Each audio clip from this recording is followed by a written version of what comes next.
The United Nations Secretary General Antonio Guterres has urged for calm in Bangladesh after the resignation and departure of the Prime Minister Sheikh Hasina. He also highlighted for the need for a peaceful, orderly and a democratic transition. Student leaders who had spearheaded the quota reform movement have called upon the Nobel Peace Laureate Muhammad Yunus to head the interim government as its chief advisor. We will form an interim government headed by Nobel Laureate Dr. Muhammad Yunus.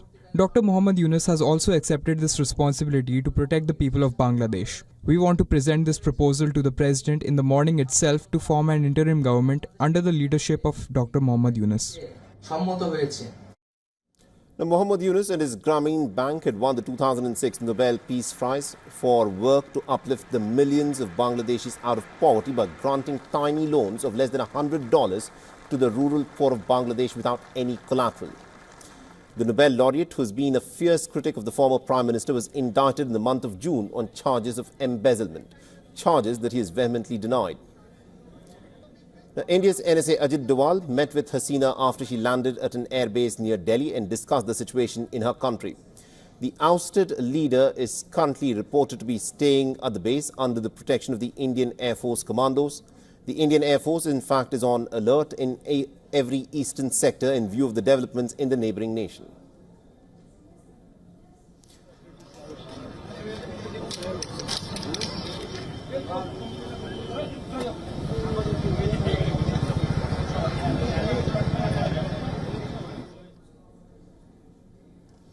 Now, India's External Affairs Minister S. Jaishankar, in fact, chaired an all-party meeting to discuss the fall of Sheikh Hasina's government and the army's takeover.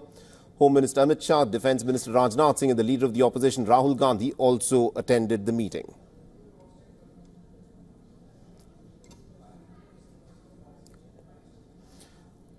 All right, now to give us more insights in terms of what is happening at this moment in Bangladesh, we're being joined by Dr. Debapriya Bhattacharya, who's joining us live from Dhaka. Dr. Bhattacharya is an economist and also a public policy analyst. So thank you very much indeed, sir, for joining us here and beyond. The question that a lot of people, of course, want to know is Sheikh Hasina, over the course of the last decade and a half, had been such a popular leader in Bangladesh who'd won election after election. But what do you think went wrong this time round? Did she make the cardinal mistake of not having her ear close to the ground and failed to sense the anger amongst the people? Thank you. I think the development narrative, which is usually espoused by the former Prime Minister and supported by her party people, had significant flaws, because the development narrative did not take note of the fact that not everybody benefited from that development which ensued, and there was significant corruption, mismanagement of public resources, and partisan distribution of social welfare protections. And at the same time, there was important reforms which were to be undertaken in the banking sector, in the money market, in public administration and resource generation, domestic resource generation. These were not being undertaken because of the influence of a certain group of oligarchs. So that created a serious problem in terms of taking the development process into the next phase. But more importantly, the last three elections had been definitely much disputed. Right. The lack of participation and lack of neutrality.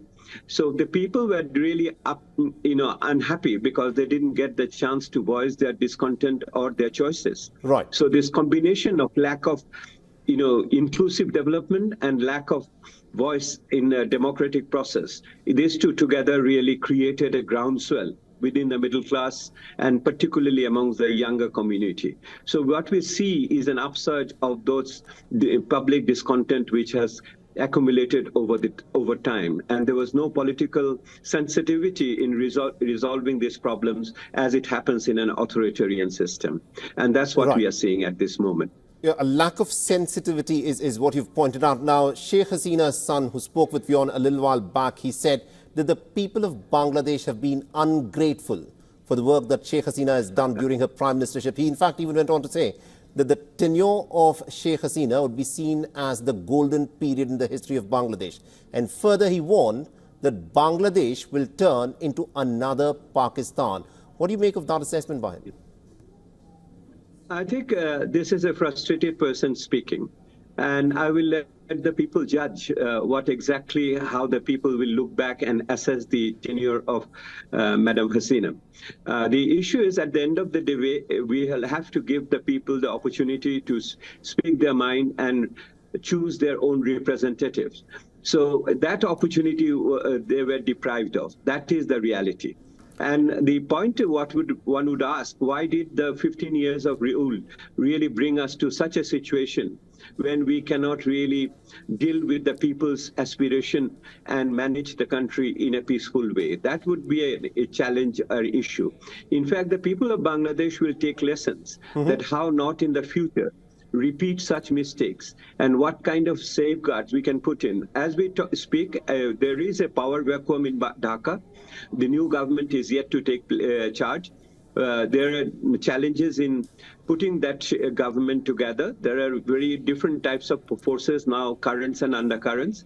There are the forces and individuals who this is the hangover of the earlier regime, and the new regime is also could not take shape because there are high expectations from the youth movement, whereas there are also limitations on how do you run a statecraft. So we are at this moment in a serious power vacuum, and the more prolonged it gets, that the anarchy will continue in that way.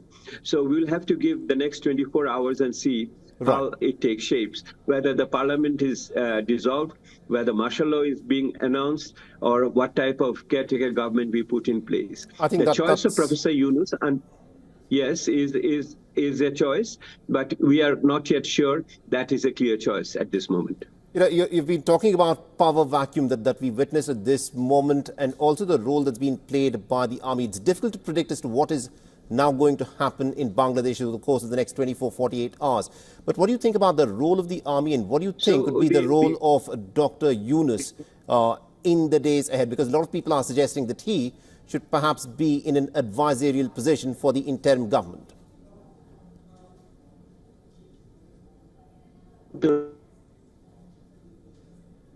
As you can see, the army at one point in time could not really ignore the noise on the streets. And there were hundreds and thousands of people were getting ready to come into the city, breaking the curfew. So they had to take the extreme measure, and the former prime minister resigned and fled the country.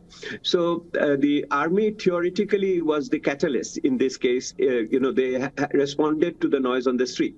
But at the same time, we see that the army chief said that they are not declaring martial law, they are not declaring emergency, but at the same time they promise that to ensure law and order, but we see that is not really happening at this moment. So as I see, there is a power vacuum, and there is also lack of presence of the law enforcement agencies or forces on the ground, including the police. And the police had been somehow made the villain of the peace. And so the coordination is also a major issue. Leadership, coordination, participation at this moment is the major challenge. All right, we'll have to leave have to get to a predictable governance structure. Absolutely. We're completely out of time. Thank you very much indeed, Dr. Devpriya Bhattacharya, for joining us and getting us all those insights there. Thank you. For all the latest news, download the WION app and subscribe to our YouTube channel.